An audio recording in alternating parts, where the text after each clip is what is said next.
Plenty of people are saying the Washington Commanders overpaid for defensive tackle Javon Kinlaw. I'm here to tell you that's not the case. That and the rest of the new contracts on this episode of Locked On Commanders.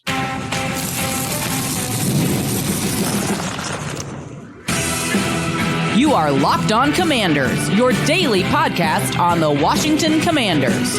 Part of the Locked On Podcast Network, your team every day. Welcome inside today's episode of Locked On Commanders. I'm your host, David Harrison, here with you Monday through Friday, your friend on the ground, your eyes, your ears, covering the Washington Commanders for Sports Illustrated's CommanderGameDay.com. Also helping out with WUSA9.com's local coverage of the team. I want to thank you for coming through today for this episode, a very numbers-heavy episode. This episode is for the true football nerd like I am. If you've been hearing that Javon Kinlaw's contract is a bad contract, I'm here to tell you, don't believe the hype. We're going to dive into that and the rest of the new Washington Commanders contracts as we know them from this year's offseason. Every day, those of you who come through for every single episode, a special thank you to you for doing so. And anybody out there, if you're not already subscribed, please do so for free on YouTube or wherever you are listening to this episode right now. Over the weekend, we went over 13,000 subs on YouTube, so I greatly appreciate everybody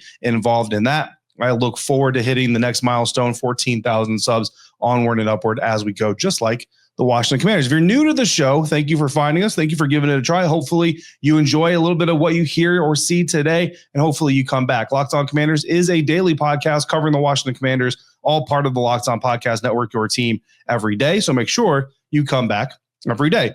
New Commanders contracts. All of these details, or all the details you're about to hear numbers-wise, coming from SpotTrack. That is the main contract site I use. I know Over the Cap is also a popular one. I've used both.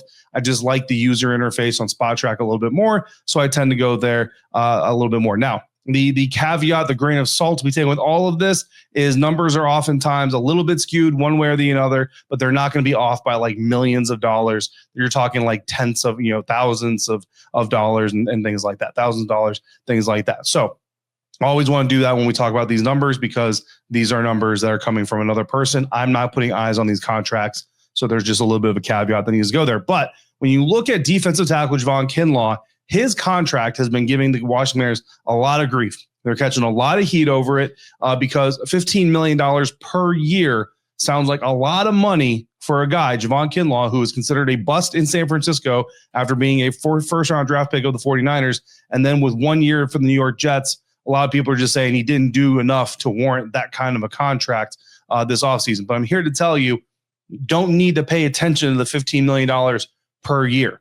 This is an example of something that, I'm part of the media. I get it. I get accused of doing things sometimes that people don't like about the media. I think it just comes with the territory. But something I really dislike about certain parts of the media, people in the media sometimes, is when we sensationalize things that don't need to be sensationalized. And I'm telling you right now, the average of a player's contract never needs to be sensationalized. And what it does is it spins fans up into thinking their general manager doesn't know what they're doing, thinking that their front office is just torpedoing the franchise and all these kinds of things, because you're supposed to be able to trust your media. So when your media is telling you Javon Kinlaw's deal is just stupid and just way out there, and Adam Peters lost his stinking mind by doing this, it gets under my skin a little bit because we're represented as a group, right? Or when you see a human being sitting next to another human being at a basketball game and people want to run to the Twitter machines and the television screens like it's the new, NFL or Athlete's Bachelor episode happening. It's just unnecessary. It's unnecessary to do it. So hopefully we can set some things right here. We're going to shed some light, get some insight into this signing specifically next week from Adam Peters himself. We'll be down in Florida for the NFL League meetings. We'll get an opportunity to talk to him. But I'm telling you right now, there's nothing to freak out about this Javon Kinlaw contract. Any 3-year deal you see, whether it's Javon Kinlaw or anybody else in the NFL, it's essentially a 1-year deal. Why? Because of the way that contracts work in the National Football League. I was telling insiders this all throughout the first 2 waves of free agency. Wait until the guarantees and the structures come out, because that is what matters. Javon Kinlaw is the perfect case study for why that matters. The deal, 3 years, $45 million, including a $16.5 million signing bonus, $30 million guaranteed, annual average value of $15 million. In 2025, however, when we get into the weeds of this thing, Kinlaw's base salary is $1.3 million.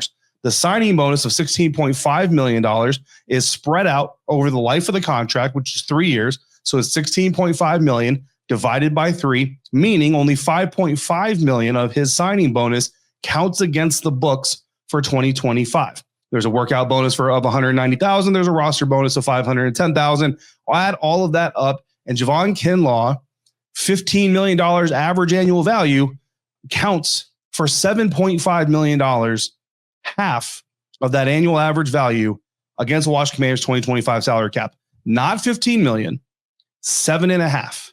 That is the difference between salary cap accounting and real money. Now, in real money, at some point in the next 365 days or so, he may have even already received it, to be honest with you. Javon Kinlaw is going to get a check or checks from Josh Harris that total $18.5 million. That is what Javon Kinlaw will receive in the next 365 days. Because the signing bonus gets paid out up front, but it gets accounted for over the life of the deal. That is where the rub is. That is where fans should be concerned. Don't worry about Josh Harris paying Javon Kinlaw $18.5 million. Even if you think that's too much money to pay Javon Kinlaw, fine. But that's Josh Harris's money. That's not the salary cap. That's not what the Washington Commanders have to account for. The Commanders have to account for $7.5 million in 2025. That's what Adam Peters has to account for to the NFL. That is what ultimately impacts the Commanders in 2025.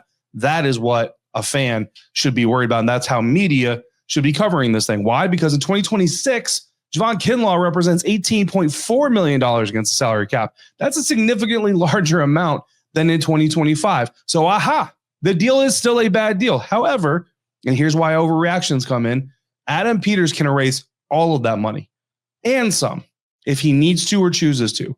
In the 2026 offseason, the way this contract is developed, if AP releases Javon Kinlaw before June 1st or before June 1st without a post-June 1st designation, more on that coming in a second, then he's on the hook for all $18.4 million of that 2026 cap hit and an additional $4.8 million because of the guarantees and the bonus payments from 2027 that also come due in accounting the moment that Javon Kinlaw is released. However, if he releases Javon Kinlaw in the 2026 offseason and designates him as a post-June 1st release, then AP actually saves $700K against the 2026 salary cap.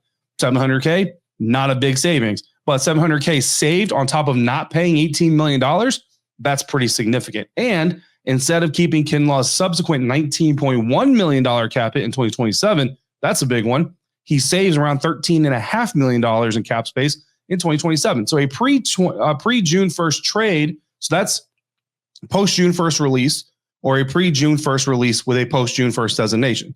A pre-June 1st trade of Javon Kinlaw next offseason, again, according to SpotTrack, saves the Commanders $7.4 million against the 2026 salary cap, while a post-June 1st trade saves them $12.9 million against the 2026 salary cap and all $5.5 million of the bonus that would be due in 2027. So trading Kinlaw, if the Commanders don't keep him, would be the best avenue to go. But either way, of the 4 different ways Adam Peters can move on from Javon Kinlaw if he does not pan out, only one of those ways results in losing cap space. And in no way, shape, or form is AP forced to go that route, or can any other situation in the NFL force him to go that route, period. The only way AP goes that direction is if he chooses to. I'm telling you right now, if AP chooses to eat $4 million in cap space, there's a plan behind that as well. Something to remember. While a release before June 1st can be designated as a post-June 1st release, a trade cannot be postmarked. So any trade that happens before June 1st is a pre-June 1st trade. And even a pre-June 1st release that's designated as a post-June 1st release can only be done twice by one team in the same offseason. We'll dive deeper into that detail, the post-June 1st release, what it all means, and then we'll wrap a big old bow over why Javon Kinlaw's contract is not as bad as some people in the media want you to believe. We'll do that, dive into Deebo Samuel's deal and the rest of the Commanders' new contracts this offseason. Coming up next on today's episode of Locked On Commanders, part of the Locked On Podcast Network, your team every day. And we're doing that today thanks to our friends over at FanDuel, America's #1 sportsbook, talking about money. FanDuel is a place where you can talk about money all day long. March Madness is here, and the madness is real, and FanDuel is giving you the chance to get in on all of it. Right now, new customers, you can get $200 in bonus bets when your first $5 bet wins. That's $200 extra bucks to use on everything from buzzer beaters, beaters to Cinderella stories, and even who is cutting down the nets. Our next stretch of games come out on Thursday. We've got BYU versus Alabama, the 2-seed Alabama Crimson Tide favored in that game. Maryland is going to be coming through Thursday to play the number 1 seed Florida Gators. They're 6.5-point underdogs, but after what they just got done pulling off, I don't know how you bet against them. Arizona going up against Duke, Arkansas against Texas Tech, and even more action as we get into the weekend. So go to FanDuel.com, select your favorites, pick your lines, pick your parlays, whatever you want to do. Get in on the college hoops action all tournament long.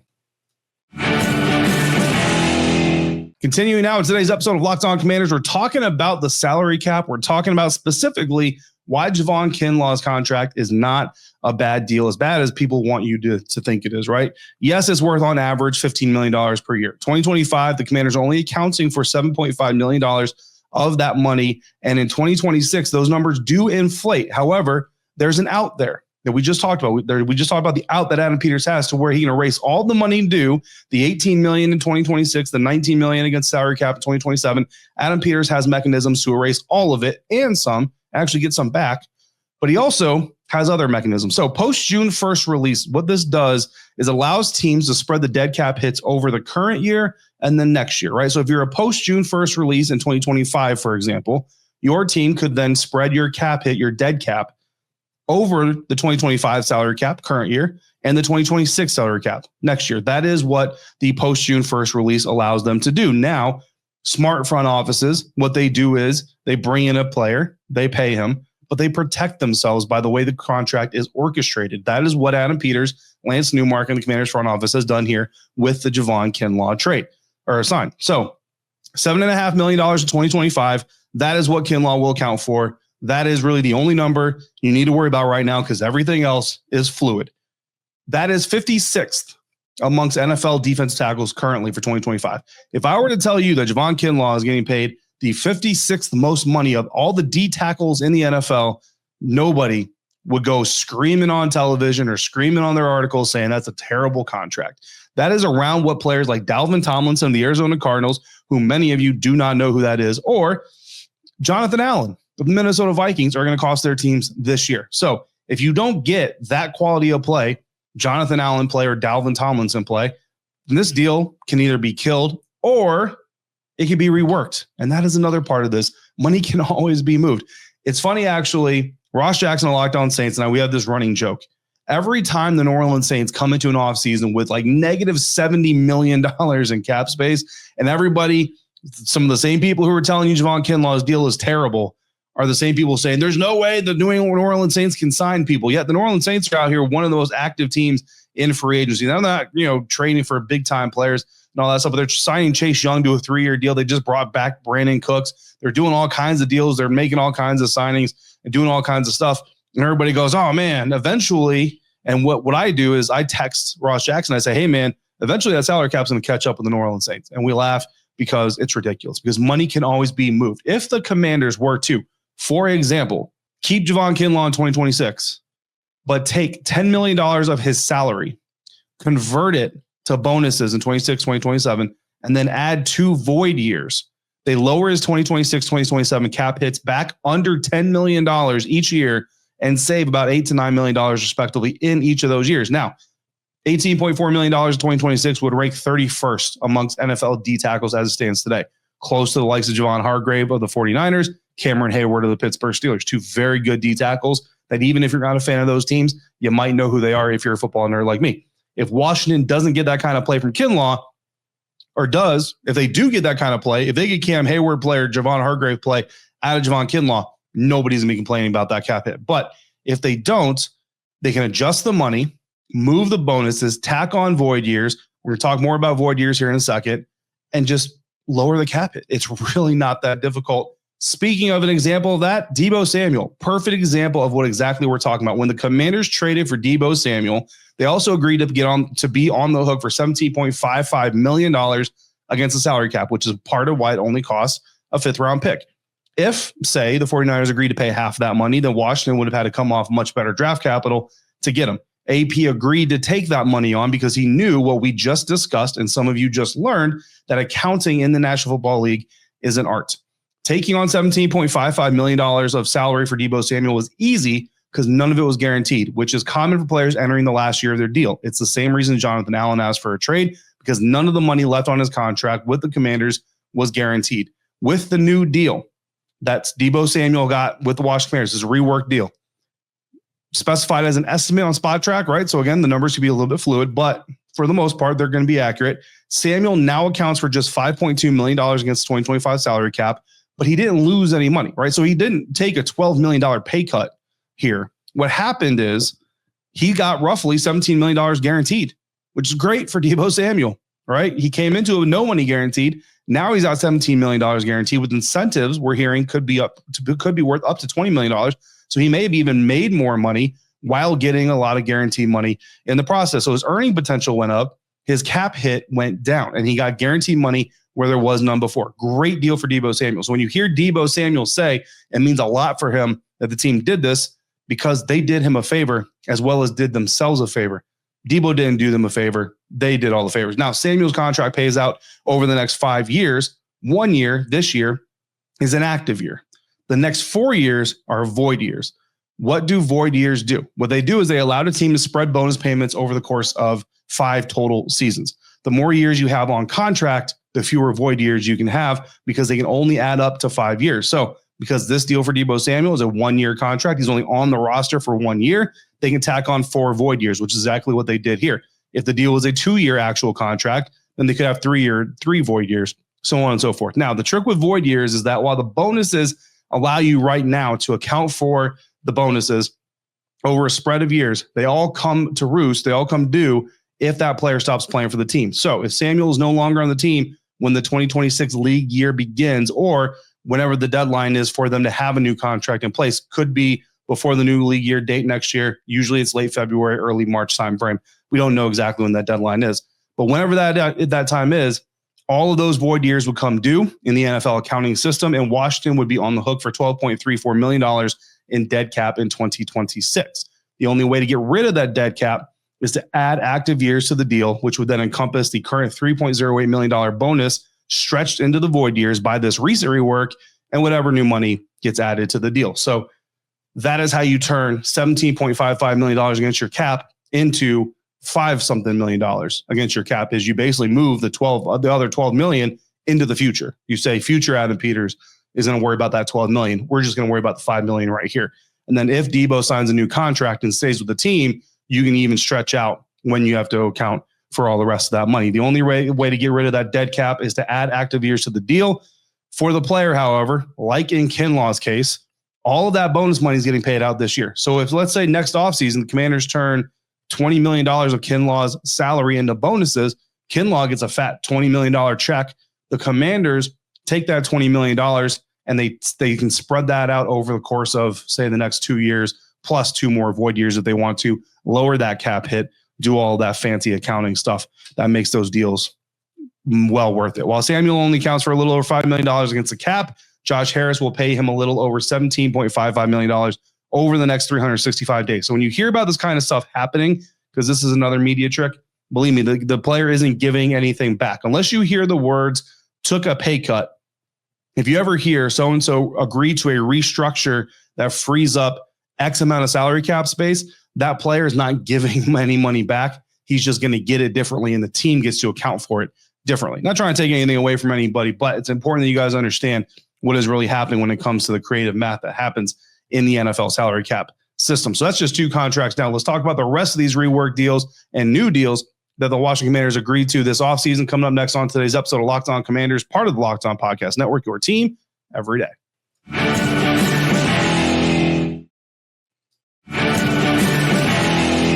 Wrapping up today's episode of Locked On Commanders, looking at the rest of the new deals that the Washington Commanders signed so far this offseason. And we're going to go to Andrew Wiley, another reworked deal. So again, these reworked deals are really not that uncommon. And look, I don't mean to kick a dead horse here. I don't mean to harp too hard on it, but if you're going to cover this game, if you're a media member and you're going to cover this game and you're going to give narratives on contracts and you're going to go out there and say this contract is bogus or this contract is great or this contract is whatever, you need to have a basic knowledge of contracts. And I'm telling you right now, what I'm telling you from a media standpoint is a very basic knowledge of contract. Okay. I don't understand. Like, there's no agent listening to me right now saying like, oh man, this dude is really smart. he might be saying, or she might be saying, this dude is smarter than this other guy I heard over here. But I'll tell you right now, if there's an agent out there listening to this or a general manager out there listening to this, there are some things in here they call me and say, well, actually, dude, here's what you don't know as well, and give me an education. So this is very surface level stuff, but it's stuff that certain media outlets, for some reason, and I've been holding on to this for a little while, if you can't tell, ignore for the purpose of getting attention and clicks. So I don't know. I just felt like addressing it to the point where hopefully if you buy into it because you're a fan and you're not responsible to know this stuff on your own, hopefully I'm kind of giving you some avenues, some thread to kind of hang on to here on why these things are not a big deal. So speaking of this rework here, Andrew Wiley gets his new deal, a rework deal, I should say, not a new deal, but a rework deal. Now has $4 million in guaranteed money is coming his way this year, while accounting for $6.6 million against salary cap for the Washington Commanders. Before the rework, Andrew Wiley had no guaranteed money left on his deal. Remember,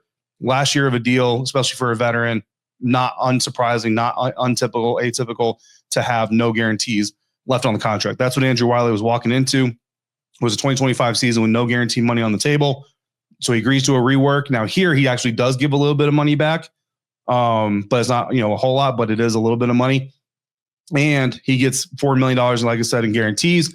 And then his cap hit goes from $10.4 million against the cap originally to $6.6 million against the cap now. So you see rework deals, not uncommon at all. In fact, I can pretty much tell you right now that Adam Peters signed that deal with Javon Kinlaw, understanding there's a high likelihood that Javon Kinlaw's contract is getting restructured next offseason. Linebacker Nick Bellore got 2 years. Tight end John Bates got 3 years. Will Harris, the safety, got 2 years. Everybody else you heard of signing for the Washington Commanders, as far as we know right now, got 1 year deals. So their deal's straightforward. Nick Bellore's contract details are unknown at the moment, but I'm not too worried there. That's not going to break the bank. John Bates' contract was a bit of a surprise. One, because I thought he would get a better opportunity that he would probably pursue elsewhere. Happy as heck that he's coming back, don't get me wrong, but I just thought he would probably get priced out somewhere else. But also that it was a 3-year deal. So it's a 3-year deal, $21 million, so $7 million annual average value, which you already know now. Don't even worry about that because that's the 20th ranked contract in annual average value among tight ends. A little bit rich for a backup quarter or tight end who might even be relegated to third tight end duties, right? But when you get into the weeds of it, again, Bates' 2025 cap hit is 29th among NFL tight ends. Still a bit higher than expected. But again, if it's a 3-year deal, what is it? It's a 1-year deal. It leaves the door open, if need be. Washington can save up to $3.5 million next year by trading Bates after June 1st, which would be a little bit messed up. Most likely, they'll save $490,000 by making him a post-June 1st release, or even more by adding a void year or two to his contract and spreading the hit out a little bit. As it stands today, Bates will cost $5.8 million against the 2026 salary cap, which is not that bad, and is due to count for $10.8 million in 2027, which is not great. But if the team flat out releases him after 2026, they save that $10 million. So again, waiting on the details is very, very key here for all of these contracts. Will Harris's 2-year deal is worth $4 million per year annual average value, which is 35th in the league among safeties. But in 2025, the Washington Commanders will have to account for just $2.88 million against the salary cap, which is 57th among NFL safeties.